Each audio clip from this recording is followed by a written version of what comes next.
Hello, and welcome back to Teachable Moments, brought to you by Inspire to Teach One, where opportunity finds purpose, which meets success. Through Teachable Moments, we will be the guide that helps navigate different pathways of opportunities for you. This week, my friend and my sister Ugochi joins me in the conversation I'm sure all students, parents, and educators are having around the world. How has the coronavirus affected the students' ability to learn, the parents' ability to cope, and the educator's ability to reach both? That was a loaded question. But again, we are here to help break it down. So first, let's start the conversation. Hey Gochi, it's great to have you on. Thank you. Hi, Alan. How are you? I'm staying sane. But welcome to your first Teachable Moments episode. You've actually been behind the camera, but now we got you up front and center with me. Okay. And wow, you have a lot of books behind you. Must be a lot of learning going on over there at your humble abode. Lifelong learners, that's what I always say. Definitely a lot of books behind me, a lot of which I love to read. All right. So tell our viewers a little about yourself. Married for 13 years. Education is part of my background. I've always loved to be a lifelong learner. I figured if I wasn't going to do something in education, I would just be in school forever. So maybe there's a degree after PhD. I don't know. I would have gotten it. There isn't, but that's just my joke. Because my parents always instilled in us this notion that like education and the advancement in it would be almost like this key that could open up doors to any future you desired. So it was almost like attain to this because then you can get whatever dreams you were. There is no limit, not even the sky. Lifelong learner, huh? I really love that. There's nothing more than PhD. I might need to put that up on my wall. Ooh. All right. So tell us why education during the pandemic is important to you. Well, with Inspire to Teach one of the things that we've talked about with our mission is just granting access to resources and opportunities to our disenfranchised and our vulnerable populations, which tend to be, minority students, those with lower socioeconomics, etc. The COVID 19 has been highly detrimental in education. They even have a term called the COVID slide, which is widening the gap in the disparities between the learnings between minorities and their counterparts. So this is really important to me at this time about what it's like living during this time as a student, as a parent who's supporting, and even as educators within the buildings. Wow, the COVID slide? But if we're not careful, this could get out of hand. Anyway, so let's take it away, Ugochi. I'm turning it over to you. Who do we have first coming up? So first I want to start by talking about the children. Because in the words of the late, great Whitney Houston, I believe the children are our future. No, but seriously, honestly, I really do believe that. And so, what is it like going to school in a time of a pandemic? I get the opportunity to speak to 4 young, precocious children who span from elementary to middle to high school. What's their story like? You see. Um, but during it, we didn't really have online Well, I didn't have, we weren't actually in a classroom, so we weren't discussing the things that we've learned. Okay. And they would just give us the work, and we would work on it, and not some of the stuff not know what to do because that we weren't communicating with them, With them who? with the teachers. Okay, so they mainly just sent you work through your computer and just had you complete it, but there wasn't a big communication factor. Knox County, they didn't really give us work, so we was trying to do stuff online for math resources, the English resources to keep our brain and keep stuff active, so we know what we're doing for the next grade. Right. Because we didn't get to finish our last classes, so we really didn't know anything from those classes. So you didn't learn anything new, basically, back in March. What are some things that you've put in place that you're currently doing to help you be successful at this time? To always ask questions, and because if you have a question and you don't ask, you will be confused. So to ask questions always. All right, go ahead. I always say be on top of your classes, because with the teachers, they have to get stuff crammed in so you can be ready for junior, senior year for the ACT and SAT. And I'll say be patient with the teachers and just learn how to manage your time, because it's hard. once you get in high school, once you get to college, Yeah. just be patient with the system right now. So have you guys heard of the African proverb that says it takes a village to raise a child? Well, I reached within my village and I spoke to two really great friends. One, Dominique Upton, who was a parent of 4, and she was able to give her perspective on what it's like being a working mother and also supporting her students during this time of the pandemic.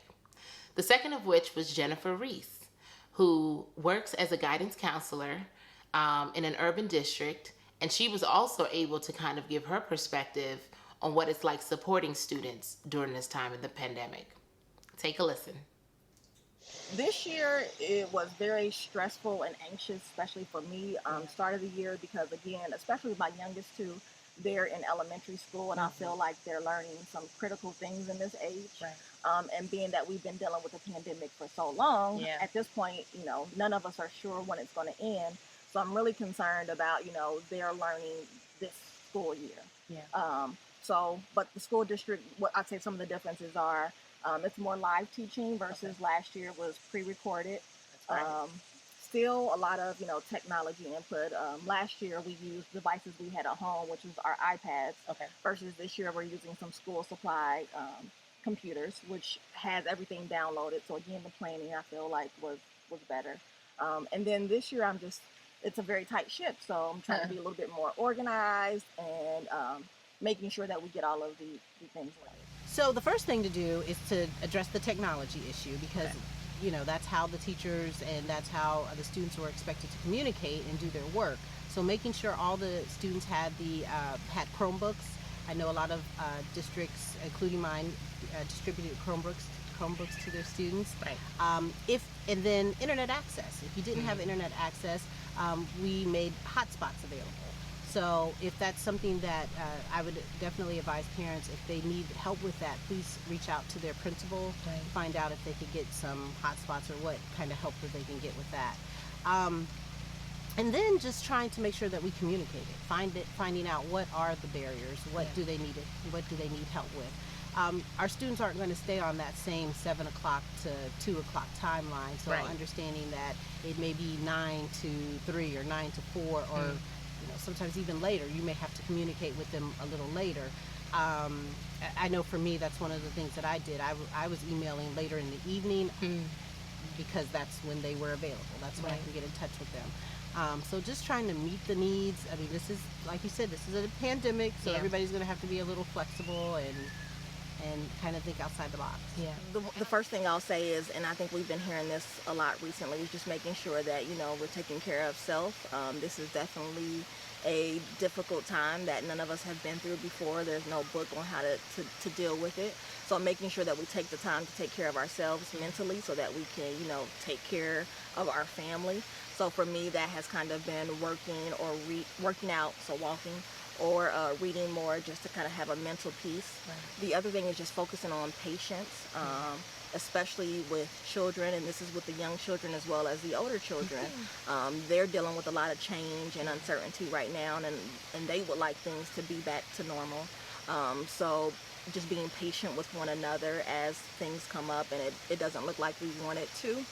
The planning and organization has been key. I feel like the school district has done a good job of that, and we've in our house tried to employ some good organization and planning tactics as well. So in our house, one tool that we have is whiteboards all over the house. So each child has like a list of what their schedule is and some of the different codes that are required to log in. And we also just talk about what the day looks like or the week looks like. That way everybody, understands this is kind of what it looks like and they can be better prepared for that. We still we make sure we have fun with one another. So game nights are important, as well as, family movie nights. And stay connected with the teachers.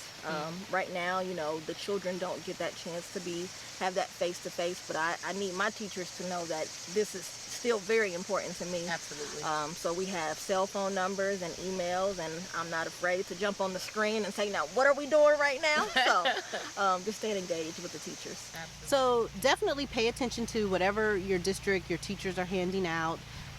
In terms of how the structure of their class is going to go.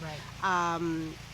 Definitely communicate if you feel like you're having problems or you're not comfortable with Zoom or any of the other technology things that they're using, let people know so they can help you with that. Stay motivated. And like I said, I would set up a schedule to make sure that you're ready, prepared, and have dedicated time to learn and get the information and work on the information and be a student. That's awesome. Such a wonderful and enlightening conversation from the kids to the parents and to the educators. From watching this, I got a sense of community. I saw a powerful need to work together in order to get through this in one piece. What was the most interesting fact for you? Or what did you learn? Well, one theme that I think I heard from everybody is definitely this role of like organization. Being able to have some sort of routine, even in a time that is not really normal.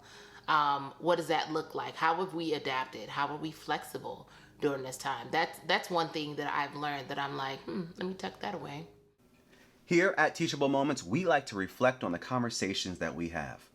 Ugochi, take it away. Okay, so let's reflect on what we've learned so far in these interviews. Teachable moment 1, self-care.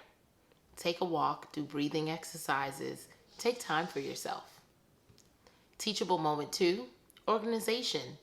The importance of having a routine during this time, even though it's not necessarily the norm. And finally, teachable moment number 3, supports and the importance of them. Make sure you reach out for help, find a friend, a loved one, whoever, in case you just need a helping hand. Yes! Thank you so much, Ugochi, for joining me. It has truly been an honor and a blessing. So much fun. Anything you want to leave our viewers with? The children of our future? I know the children are our future. Everybody take it easy on yourself. Be patient. What a time we live in. I wish I knew what the end button is. I know I've definitely had even my kids say, well, Mom, when is the coronavirus going to end? And I wish I knew, but I don't. So if anything, remember that. We're adapting. We're being flexible. Stay safe out there. Do what you know to do that can reduce the incidences of you getting sick, whether that's wearing a mask, washing your hands, and being very vigilant in terms of your care. And don't forget your mental health as well. That's very important. All right, everyone. Thank you again for joining us here at Teachable Moments, brought to you by Inspire to Teach One, where opportunity finds purpose, which meets success. Don't forget to hit that like button and share with friends and family. But most of all, subscribe and follow so you can find the next opportunity for success.